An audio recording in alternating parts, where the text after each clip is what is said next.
Nixon foi um dos presidentes mais influentes e controversos da história dos Estados Unidos, responsável pela aproximação com a China, pela política de distensão com a União Soviética e pela retirada das tropas americanas do Vietnã. Ele parecia destinado a um lugar de destaque na história. No entanto, o escândalo de Watergate destruiu sua presidência e fez dele o único presidente americano a renunciar ao cargo. Mas como Nixon chegou a esse desfecho? Nixon nasceu em 1913, na Califórnia, em uma família humilde. Formado em Direito, serviu na Marinha durante a Segunda Guerra Mundial, antes de iniciar sua carreira política. Ganhou destaque ao investigar o caso Alger-Hiss, tornando-se um dos principais nomes do anticomunismo americano. Foi vice-presidente de Eisenhower entre 1953 e 1961. Após derrotas eleitorais em 1960 e 1962,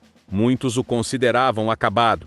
Mas ele voltou e venceu a eleição presidencial de 1968. Em 1968, os Estados Unidos enfrentavam a Guerra do Vietnã, que consumia milhares de vidas. Protestos tomavam as ruas, e os assassinatos de Martin Luther King e Robert Kennedy aumentavam a instabilidade. Aproveitando esse cenário, Nixon prometeu restaurar a lei e a ordem e alcançar uma paz com honra no Vietnã. Sua mensagem conquistou milhões de eleitores, e vencendo as eleições, Nixon adotou então a vietnamização. A ideia era retirar gradualmente os soldados americanos do Vietnã, enquanto os Estados Unidos aumentavam o treinamento, o armamento e o apoio ao exército sul-vietnamita. Dessa forma, Nixon esperava, assim, reduzir as baixas americanas e a pressão interna pela retirada, sem abandonar imediatamente seu aliado. Com a retirada gradual das tropas americanas, Nixon passou a depender cada vez mais do poder aéreo.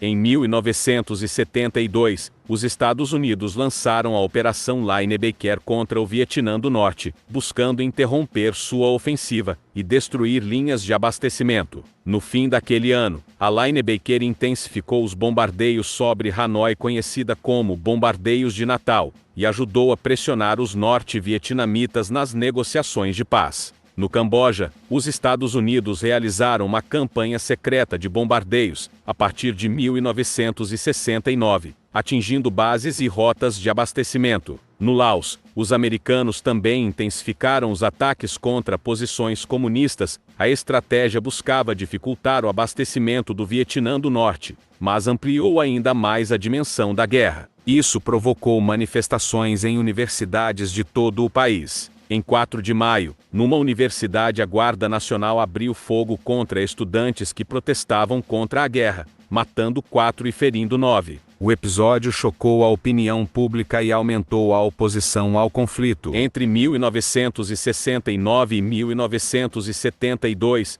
centenas de milhares de soldados americanos deixaram o Vietnã, enquanto o exército sul-vietnamita assumia uma parcela cada vez maior dos combates. Em janeiro de 1973, os Acordos de Paz de Paris foram assinados. As tropas americanas deixaram o Vietnã, encerrando oficialmente a participação direta dos Estados Unidos na guerra. Nixon também se reaproximou da China. Em 1972, ele flexibilizou algumas restrições americanas ao comércio com Pequim, permitindo maior contato econômico entre os dois países. Porém, o principal objetivo ainda era geopolítico: explorar a rivalidade entre China e União Soviética e fortalecer a posição dos Estados Unidos na Guerra Fria. A normalização diplomática completa só ocorreria em 1979. Depois de se aproximar da China, Nixon voltou sua atenção para a União Soviética. Em plena Guerra Fria, os dois países possuíam enormes arsenais nucleares e buscavam evitar uma escalada que poderia levar à destruição mútua.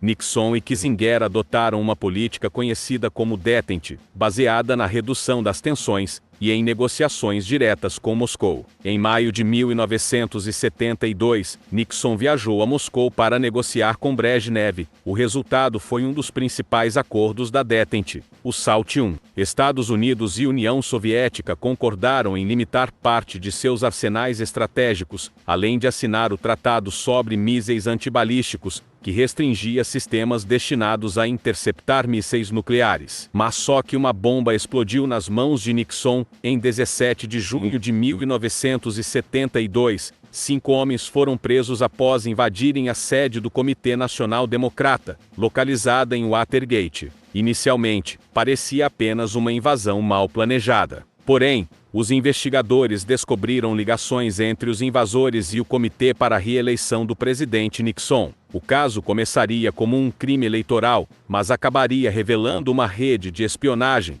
encobrimento e abuso de poder dentro da Casa Branca. O caso ganhou proporções maiores graças ao trabalho dos jornalistas Bob Woodward e Cole Bernstein, do Washington Post. Com fontes dentro do governo, eles descobriram que a invasão fazia parte de uma operação política mais ampla. O dinheiro usado pelos invasores estava ligado à campanha de reeleição de Nixon, e surgiram evidências de que membros da Casa Branca tentavam impedir que a investigação chegasse aos responsáveis. O FBI e o Congresso investigaram o caso e em 1973 surgiu uma revelação decisiva. Conversas realizadas dentro da Casa Branca haviam sido gravadas secretamente. O sistema de gravação registrava reuniões e telefonemas no Salão Oval. O Senado passou a exigir acesso às gravações. Nixon se recusou a entregá-las, alegando privilégio executivo. A disputa pelas fitas levaria ao caso à Suprema Corte e colocaria a própria presidência em risco. Em outubro de 73,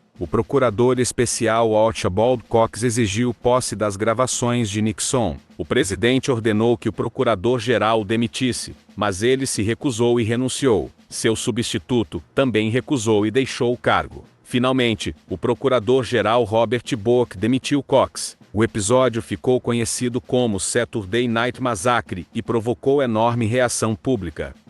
A Suprema Corte determinou que Nixon entregasse as gravações da Casa Branca. Entre elas estava a chamada Smoking Gun, que revelou sua participação no encobrimento de Watergate, com o apoio político desaparecendo e o processo de impeachment avançando. Nixon percebeu que não conseguiria permanecer no cargo. Em 8 de agosto de 1974, anunciou sua renúncia e deixou a presidência, tornando-se o único presidente americano a renunciar ao cargo. Esse é meu vídeo, espero que tenha gostado, e se inscreva.